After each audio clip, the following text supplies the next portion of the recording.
राज्याच्या राजकारणामध्ये कुछ तो बड़ा होने वाला है अशीच सध्याची स्थिती पाहायला मिळते।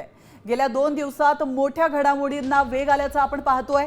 एकनाथ शिंदे कालपासून दिल्लीत बैठकांवर बैठका घेतायत। भाजपच्या वरिष्ठांनाही भेटल्याची माहिती मिळते। तर दुसरीकडे फडणवीसांनी काल राज्यपालांची भेट घेतली आहे आणि आज अजित पवार सुनील तटकरेंमध्ये देखील खलबत सुरू आहे। त्यामुळे राज्याच्या राजकारणामध्ये कुछ तो बड़ा होने वाला है असं बोललं जात आहे।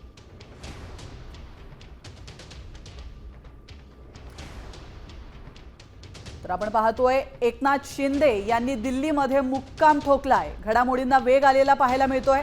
शिंदेंनी बड्या नेत्यांची देखील भेट घेतल्याची माहिती सूत्रांनी दिली आहे। दिल्लीत घडामोडींना वेग आल्याचं आपण पाहू शकतो। शिंदेंच्या दिल्ली दौऱ्यामुळे आता चर्चांना देखील उधाण आलंय।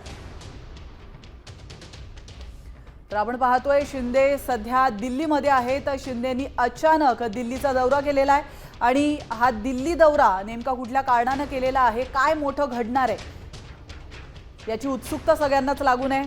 काही घडामोडींना देखील वेग आल्याचं आपण पाहू शकतो। शिंदेंनी बड्या नेत्यांची देखील भेट घेतल्याची माहिती सूत्रांनी दिली आहे। तर स्वतःच्या पक्षाच्या तर नेत्यांना ते भेटलेलेच आहेत, मात्र त्यासोबतच त्यांनी भाजपच्या देखील बड्या नेत्यांना भेटल्याची माहिती मिळते आहे। दिल्लीमध्ये अनेक घडामोडींना आता वेग आलेला आहे। शिंदेंच्या दिल्ली दौऱ्यामुळे आता चर्चांना उधाण आलंय। आता isakal.com आहे देशातील नंबर 1 ची मराठी न्यूज वेबसाईट। प्रत्येक अपडेटसाठी isakal.com ला नक्की भेट द्या।